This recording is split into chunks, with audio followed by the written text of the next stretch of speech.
So coming to you, Satish, uh, you were so your in your corporate journey. Uh, I'm sure you learned a lot.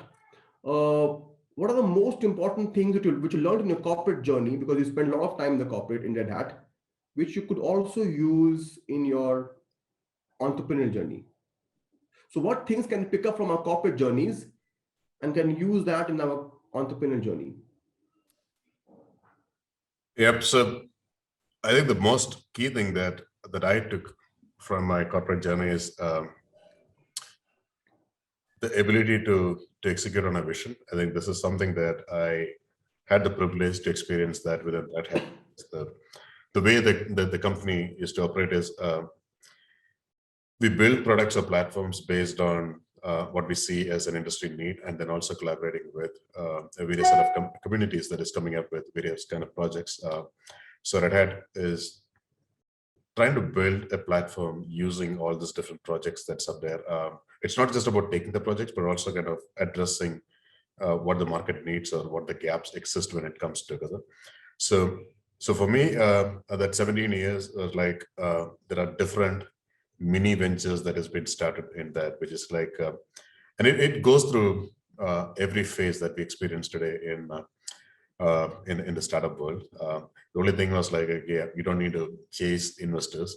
You only need to convince a set of executives within the company, right? So that's the only difference I see, because there also it goes in the same way. So like if you have a vision or if you see a spot an opportunity, how do you end up convincing everybody else in the ladder, saying that, okay, yeah, this is something that we see as an opportunity. The market is demanding it. The technologies are maturing. So everything is aligning well. So now this is a strategy that we need to do this.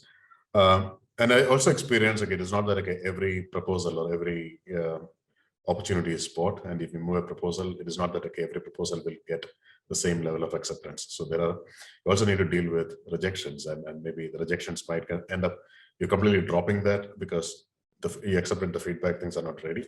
Or it might be more in terms like, okay, you go back to your drawing board,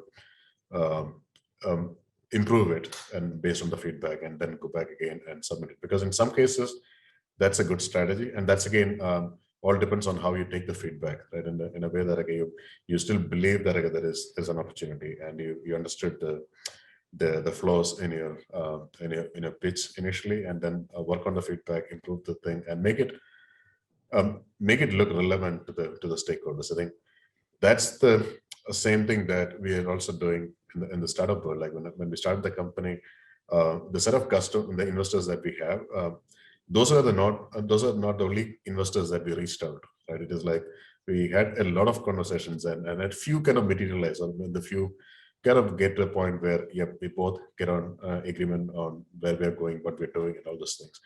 But in the process, you also need to deal with a lot of rejections. At least in our case, okay, there are people who has their own reasons to doubt in terms of where it go and whether there is a market, and that all comes from their own experience of the market. But as Dinesh was pointing out, in terms of when this also become a critical parameter when you select your investors, because one of the things we keep on doing is we kind of look in terms of the investor portfolio and try to see what kind of investments or what kind of companies are they investing on, because that gives a picture in terms of are they ready to take risk, or are they ready to be stay invested on something that might take maybe a couple of years to realize or show its potential. So we do that, and then kind of it also give you an idea in terms of like what should be your pitch strategy in terms of like how you should be outlining a problem. And because if an investor who is investing in all deep tech companies and also always looking for the future, he's not looking to see a pitch that kind of say, I'm going to make money in 2 years, right? And because it's not something that will relate to them, and then from their experience, they can say much better than us, saying that that's not going to work out, because you're not building something that can, if you're calling it a deep tech, it is not something that that can get to market so fast. So yeah, so having those kind of things as your checklist is good. Yes, a lot of things can come from the corporate experience, but I think I'll say the key is don't try to build anything within a box. Like always try and get out in the market, be talk to your friends, talk to your customers, talk to people who are working in other companies who might be doing something similar, or try attempt at something. Also, if you have the ability, like okay, I personally use LinkedIn a lot in that case to try and see talk to people their items, and then try to understand like what went wrong, because we always say that like, a lot of startups did not reach their potential, and they kind of goes away before that. So and talk to them and try to see what went wrong, right? Is the technology element, or is the market opportunity? Or so it's all about like taking a lot of learning and then kind of charting your path. So having corporate experience is good, but I'll not say that, look, that's something you really need to start a startup. It is all about like how you go and accumulate that experience. You having experience, or you build a team that has an experience, or you keep on learning by talking to more and more people and pick up on things.